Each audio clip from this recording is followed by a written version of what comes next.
Hello everyone, thank you for joining me today. Today I wanted to have just a sit down video where I talk to you about why you should go vegan for the animals, for animal rights. So I wanted to start by talking about why I chose to go vegan. And in a previous video that I did about veganism and what it is, I said that there are 3 main reasons why people choose to go vegan. And I personally chose to go vegan because of the animals and how cruel they are treated. So I just wanted to let you know a little bit of my backstory and how I got to be vegan and how I chose because of the animals to go vegan. So around the age of 14, I think, maybe closer to 15, I started to reduce my meat intake as well as the kinds of meat I would eat. I only ate chicken and cow's meat, which I know is still not great, but I reduced my meat intake.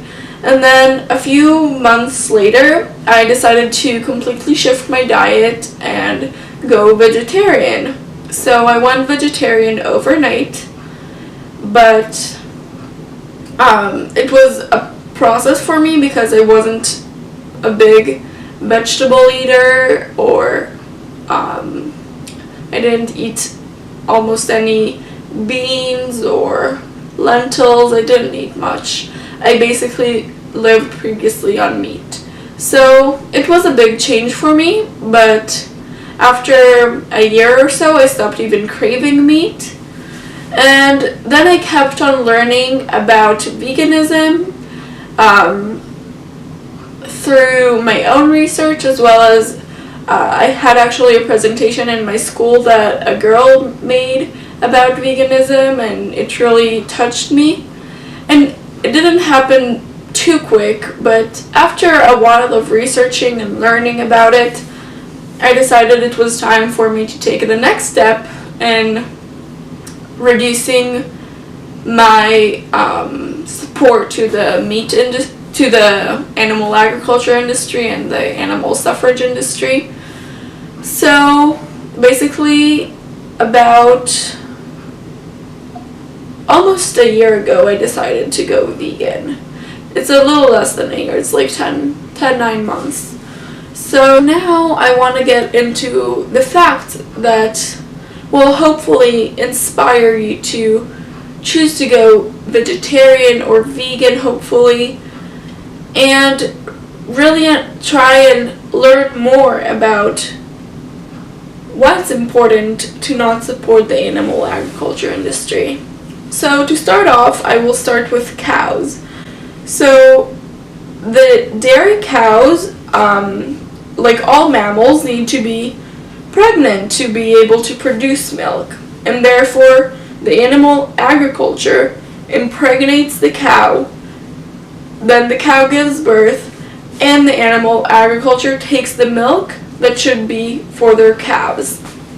As far as the calves go, the female calves are gonna grow and be exactly the same cycle as their mothers, while the male calves, since they are no value to the dairy industry, they will be separated from the mom at birth and fattened, and in about 6 months they are able to reach the market weight, and once they reach market weight they are sent to the slaughterhouse. The way that female calves, or usually it's already female cows, are sent to the slaughterhouse is by the time that they're impregnated constantly and taking their babies and then being milked.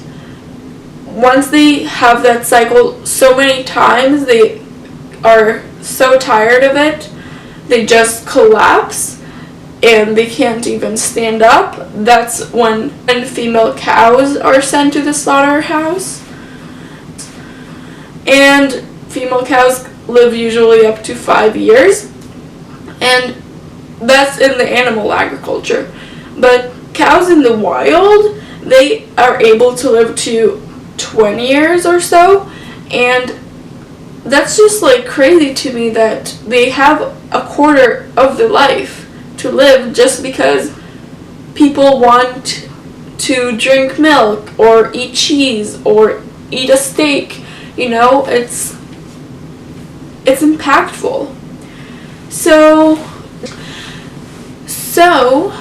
the second animal I wanted to talk about is chickens. Many times people think that eating a chicken is not as bad just because the chicken doesn't suffer as much, but the chicken suffers just as much as any other animal, in some cases more.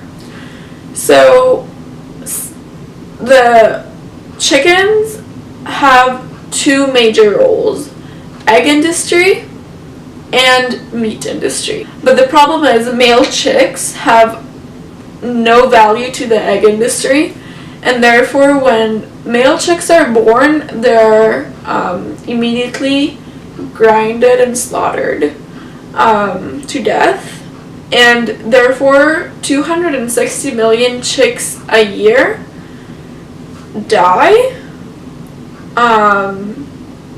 right after birth, which is so sad. And by the way, I have here all my facts just to make sure I'm not telling you wrong information.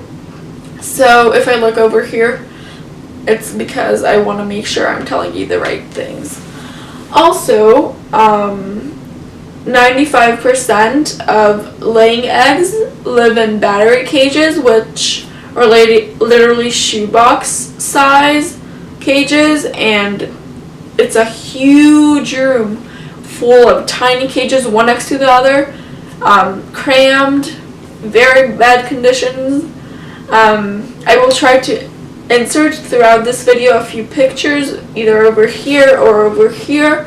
And also, chickens in the industry, animal agriculture industry, only live to 1 to 2 years, while chickens in the wild can live 5 to 8 years. So once again, their life is cut in a quarter, just like the cows.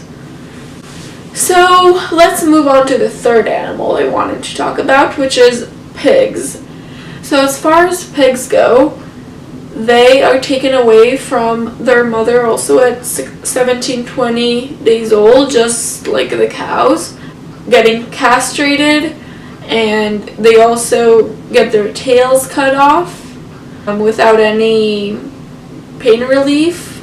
And the male pigs, just like the male calves, are sent to be fattened until they reach market weight, and again by the age of 6 months they are slaughtered, which is so horrible. Similar to female calves, female piglets will follow the exact same path as their mothers, which is getting impregnated and then giving the birth. So finally, I just want to talk to you about the fish industry. Many times people think that fish don't suffer and don't feel pain, and therefore think it's okay if I eat fish meat. Another important thing to know is that when you buy a fish at the supermarket, it's not the same as when you go out and fish 1 or 2 or 3 or even 4 fishes, you know? Part of the fishing industry is to go out and to fish in a massive amount with huge nets, and many times in those nets are caught sea turtles, dolphins, sharks, many animals that we don't eat and are going to waste. I'm gonna look real quick. So it's, from what I found, is that 40%, which is 63 billion pounds of fish caught globally every year, are discarded because they are not edible or not good or not wanted.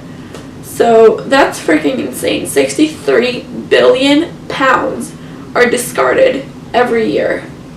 And also, if we continue with the amount of fishing that is currently happening, by 2048 there will be no fish in the ocean.